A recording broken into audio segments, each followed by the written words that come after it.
would you rate yourself? I mean, I'm mixed. I'm tall. I'm giving myself an 8. Well, too high, buddy. I thought that. No, but I'm above average. I've modeled professionally. Like, I know that I could confidently say that. He was a professional model. That puts him in the top 1% of men. I could have said 10, but I was being Everybody generous. in here could be a model tomorrow. No, but he's model. That's the difference. You're women. What did Drake say? You can't be a model if you ain't been in Vogue? True. I've been in Vogue. True. He's a man. How many videos like this have we seen where girls are asked to rate themselves and they all rate themselves a perfect 10 out of 10? Like Sneeko said, he would have been justified in giving himself a perfect 10, but he didn't. And there's girls that are barely average in attractiveness level that without hesitation give themselves a perfect score. Think about how crazy it is that a literal professional male model gave himself less than a perfect score. Meanwhile, the vast majority of girls say that they are a 10 out of 10, but they have never even come close to modeling professionally. This is an example of a man that lives in the real world. Meanwhile, women are afforded the luxury of living out their delusional realities without much pushback most of the time. Who do you think is a female role model? That will tell me a lot about you. Go ahead. A female role model Give for me me? give me a female role model, yeah, that you think I is would one. say Beyonce. Incredible. Go yeah. Queen. I would have to. Okay. Because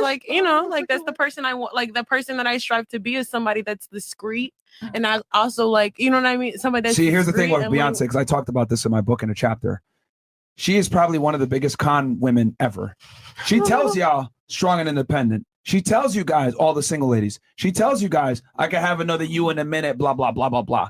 But guess what happened? She went ahead and married Jay-Z, who has a higher net worth than her, okay? When he cheated on her, she ain't going fucking nowhere, right? And she's still with him. So she tells you and sells you the lie of feminism and being single and you can replace him and all this other bullshit. Meanwhile, when it actually happened to her, she folded. So Beyonce is not a good role model. If you're going to follow her mantra, if you follow her actions, maybe that's one thing. But what she sells y'all versus what she does are two different things.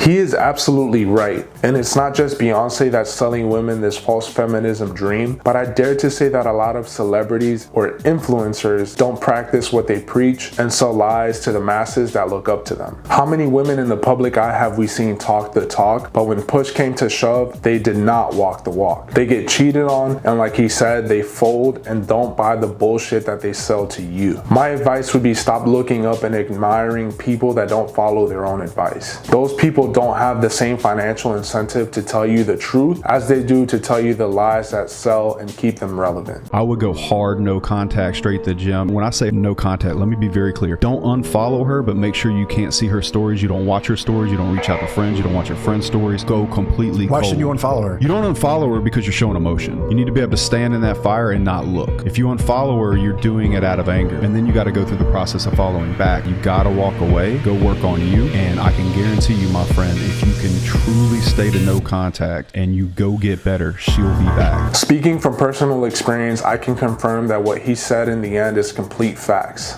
She will be back, bro, but you have to stay disciplined and keep your emotions under control. It'll be hard and every part of you will want to do the exact opposite, but that feeling you get when you stay the course is completely worth it. The key to this though is that you have to put in the work on yourself. You can't fake it till you make it in regards to this. You have to put in the effort and put in the hours and just grind. Your future self will thank you for it, and that feeling I mentioned earlier is unmatched. All the women could leave the country. All the men had to stay. You could not leave the country.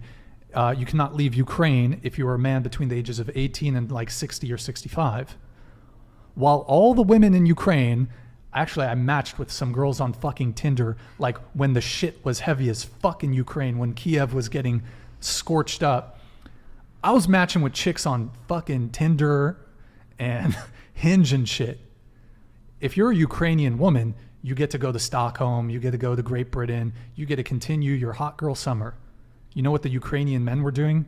Getting fucking massacred. Where is all the equality nonsense when something like war happens? Where are all the women that volunteered to stay behind in a war-torn country and get massacred, as he put it? The truth of the matter is that the women aren't forced to die for their country and are afforded the opportunity to leave and live out their hot girl summer. The crazy thing is that if you ask most men, they wouldn't want the women to stay back and die along with them. Most men would want the women to live on and take care of of their children. Women, please understand that it's not that men don't want you to do what you want to do or be treated as equal. Most men would rather that you don't have to do the hard shit that men have to do and have to have the hard life that men have to have. Most men would prefer if their woman or women in general didn't have to endure the struggles and pain and sometimes trauma that comes with being a man. I see a whole bunch of empty fingers with no ring fingers. So what y'all need to keep a woman? Listen, being married is not a So are you in a relationship? Are you gonna shut up when we finish?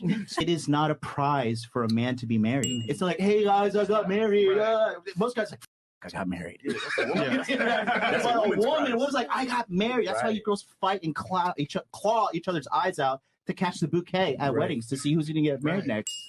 Just to be clear, this conversation started off of men like us, and that's what I laughed off of. I wouldn't want none of y'all to propose to me. That's why I laughed. We don't want you either. You don't get men like ours time. I wouldn't want nobody like you. And this is not to sound insulting, but no man I would want would be on no podcast. This podcast is the only reason why you and I are in the same room. Seriously. The guys in this clip kept it 100 with her and told her what it is without sugarcoating it and without being disrespectful or distasteful. Most men don't care for getting married, and that number continues to increase. And can you blame men? The system is not set up in a way that favors men in any way. If anything, marriage is a complete risk that will ruin most men with no way to recover if it doesn't work out. Most men, especially successful men, prefer not to take that risk at all. My personal preference if I want to get married is to go to another country and find a traditional woman with traditional values. The vast majority of Western women aren't even worth the risk of losing half your shit. Would you get married in a Western society? Let me know in the comments, and don't forget to like the video and subscribe.